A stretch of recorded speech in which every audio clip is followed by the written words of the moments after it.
You're a bunch of cowards hiding behind our children as an excuse for keeping schools closed. You think you're some sort of martyrs because of the decisions you're making when the statistics do not lie that the vast majority of the population is not at risk from this virus.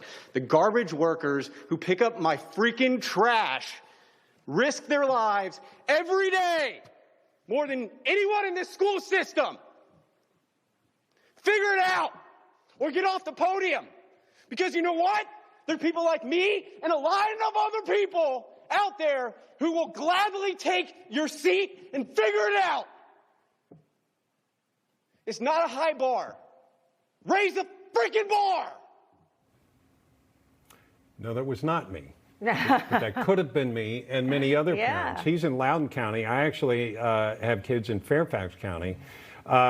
That father in Virginia fed up, screaming at the local school board for refusing to open schools. Let's bring our panel back in.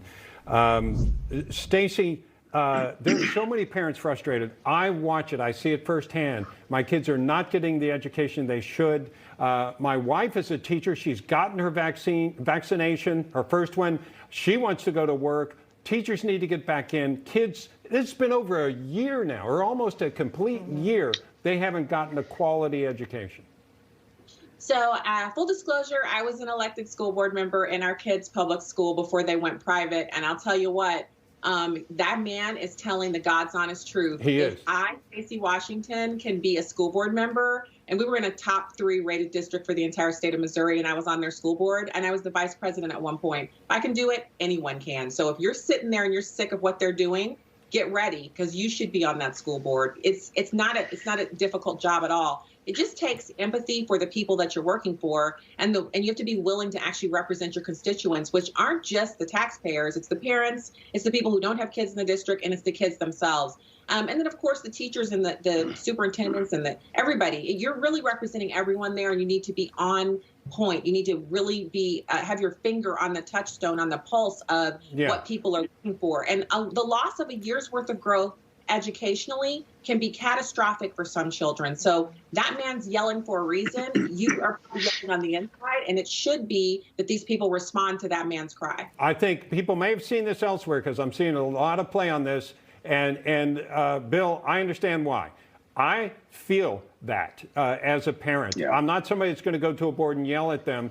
I did write a letter to the principal of their school to pass to the superintendent that I didn't send, but it's quite similar to what he's saying. It's time to go back. We should have gone back in the fall, by the way.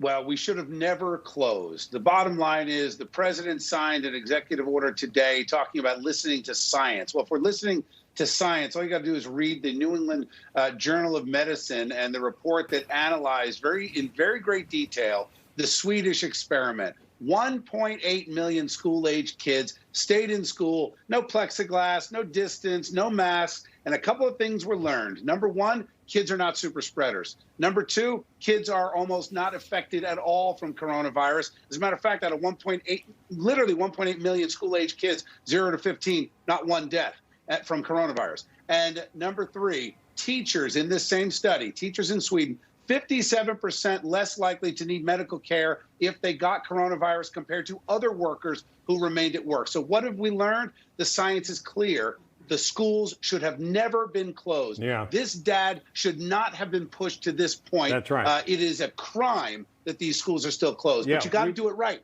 Put them back without masks and distance. Enough of this nonsense. Yeah. There are ways to do it. Folks, life is full of risk. We need to get these kids back in school. By the way, we were showing video of some Chicago teachers having interpretive dances. Promoting health and safety instead of returning to work, which would probably provide some health and safety.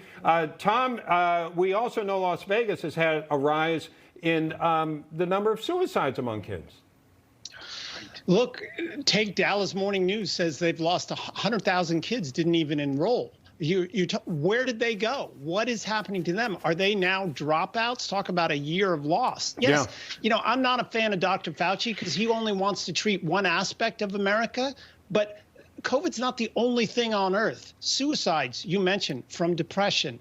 There are so many other aspects of America that didn't go disappear. That's and right. what's happening with these kids where they essentially are becoming dropouts or not enrolling? Yeah, I can't even believe we're a country that can only do one thing at once and everyone else has to suffer. Yeah. It's like you either do one or the other. You're either at home or you're in school. No, we can make some. You got to treat the whole patient, and the whole patient of the United States That's a great has many point, maladies, and COVID isn't the only one. We're running short Great on point, time. Tom. I know your sister is a teacher, Heather. Yeah, she is. And you know, my heart just goes out to students all across this country who have fallen so far behind. I mean, and then those dealing with the suicide attempts, the abuse, hunger all across this nation. You know, a lot of things dealing with COVID immediately became political.